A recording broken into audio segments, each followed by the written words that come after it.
si l'art disparaissait... Je pense que le monde serait plate. On serait toutes pareilles, on serait toutes monotones, genre, parce qu'il n'y aurait plus rien d'intéressant. C'est comme si on serait déconnectés.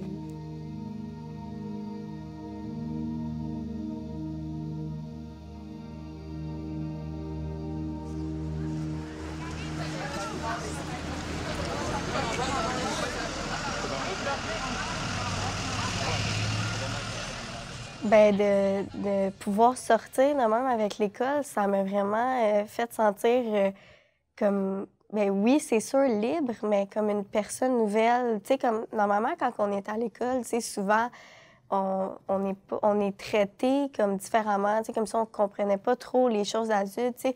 C'est sûr que moi, mettons, je suis en secondaire 5, j'ai 17 ans, puis tu sais, je veux dire, à l'extérieur de l'école, je vis des choses, tu sais, que je me prépare à la vie d'adulte, puis tu sais, veux pas, c'est quand même stressant.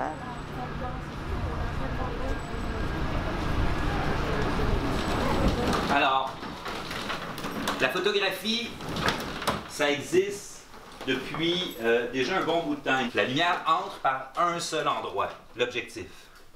Et quand la lumière entre, eh bien, elle traverse, puis elle va apparaître sur un écran. L'exploration culturelle se veut répondre à un besoin que des élèves ont mentionné il y a plus d'une dizaine d'années, à la fin de leur secondaire. J'avais des élèves définissants qui étaient heureux de terminer, d'avoir leur diplôme, mais ils sentaient qu'ils étaient des coquilles vides, qu'il leur manquait quelque chose.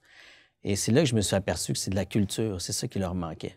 C'est beau avoir un diplôme, mais on est plus que ça, on est des êtres humains. Et de là est née un peu l'idée du cours. C'est comme ça que c'est né. J'ai proposé à la direction qui a tout de suite accepté. Le cours s'est bâti au fil des années. C'est bâti aussi avec mon réseautage, mon partenariat, une collaboration avec les institutions, tant les institutions muséales que des conférenciers, des musiciens, les différentes formes d'art qu'on explore, et l'histoire, le patrimoine aussi qu'on explore à travers le cours durant l'année.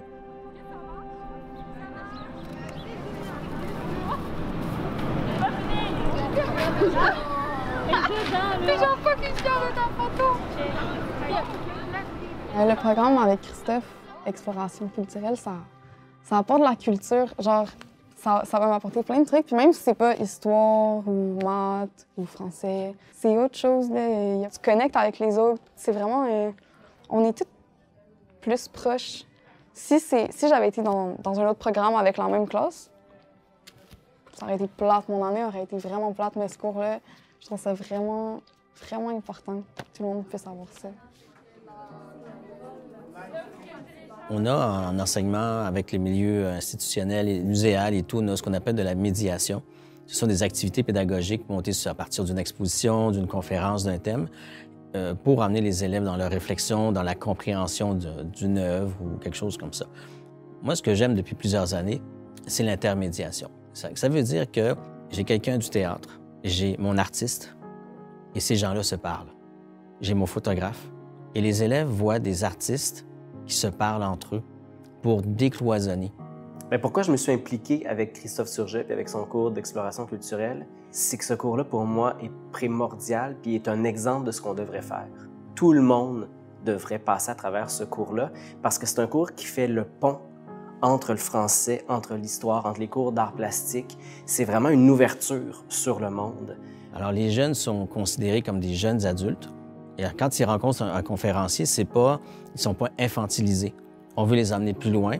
Et ça demande un effort, ça demande un engagement, mais ils en sortent toujours gagnants parce que leur estime de soi s'améliore, parce qu'ils découvrent un nouveau monde et ils découvrent les clés du monde pour comprendre comment le monde fonctionne, pour comment l'apprécier.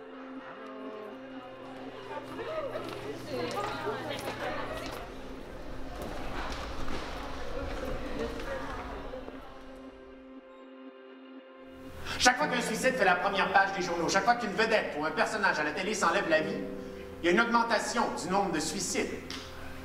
Le suicide, c'est contagieux. Eh bien, la liste des choses parfaites, c'était une liste de choses à ses yeux qui étaient parfaites pour convaincre sa mère que la vie avait été importante pour pas qu'elle l'abandonne, dans le fond. Ben, la pièce de théâtre est vraiment venue chercher au niveau... parce que j'ai déjà eu une expérience avec la mort comme ça, puis c'est vraiment venu chercher J'ai compati avec le personnage, puis c'est vraiment me chercher profondément. Puis j'ai vraiment aimé ça, j'ai vraiment trouvé ça intéressant, puis triste en même temps. Je trouve que juste de voir le côté comme, ben en même temps, si on va se le dire, c'est dramatique, mais en même temps le côté positif, puis comme on a transformé ça en humour totalement. Je trouve que de voir le contraste entre les deux, là, c'était vraiment le fun. Le programme permet aux élèves de créer leur propre cheminement personnel. C'est pas un curriculum imposé par le ministère. Et quand on parle d'expérience humaine, on parle de processus, on parle de cheminement.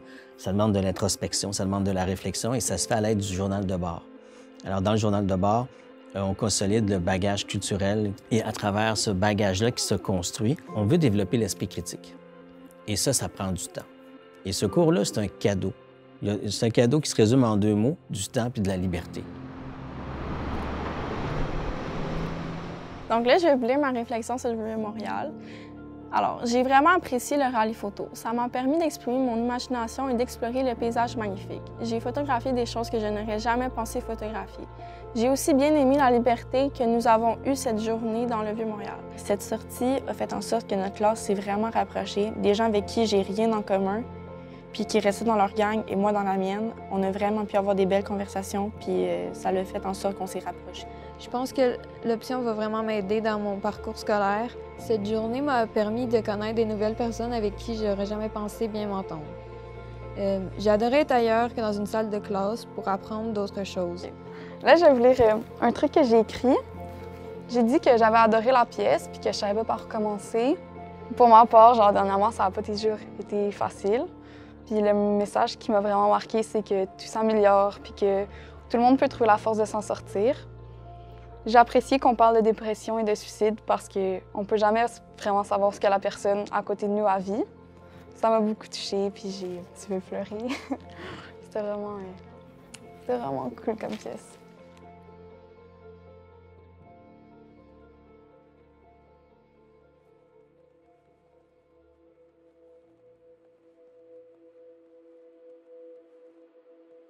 Alors, le projet de Fragments de réalité, c'est une belle aventure qui a plusieurs étapes. On a commencé évidemment, on a vu le rallye photo dans le Vieux-Montréal qui sert à consolider un peu l'esprit d'équipe, mais aussi à donner les outils via la médiation pour que les élèves puissent avoir les outils pour être capables de réaliser une œuvre dans laquelle ils vont s'exprimer. Donc, la photographie, la démarche artistique de Denis Laramé et les 2 pièces de théâtre c'est comme le fond du projet où les élèves pouvaient puiser leur inspiration pour réaliser leur œuvre en 2D, qui consiste en une affiche d'environ 2 par 3 pieds. Mais en même temps, l'objectif derrière tout ça, c'est que les élèves puissent exposer leur œuvre. Ça prend un public, ça prend des spectateurs, parce que c'est un dialogue, l'art, la culture, c'est un dialogue avec le public. Et à cause du contexte actuel, on n'a pas de lieu d'exposition réel, concret.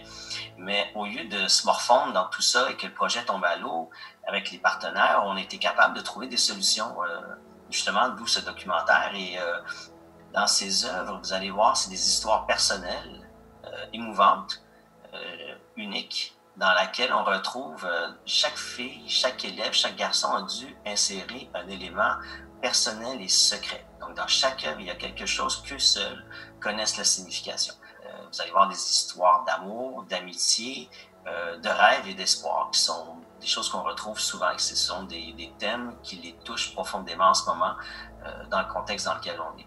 Et d'ailleurs, aujourd'hui, de ma caméra, c'est ironique parce que c'est comme l'école à distance, c'est notre quotidien maintenant. La situation dans laquelle on est présentement, où je vous parle, c'est le quotidien de mes élèves.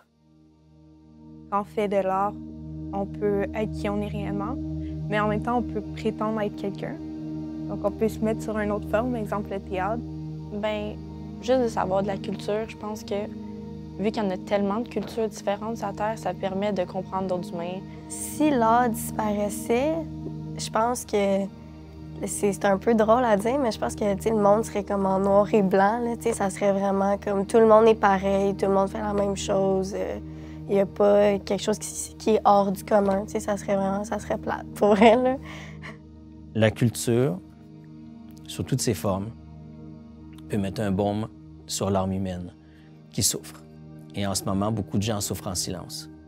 Et la culture et l'art est une réponse à cette souffrance, est un baume qu'on peut mettre sur ces souffrances-là, et surtout auprès des jeunes.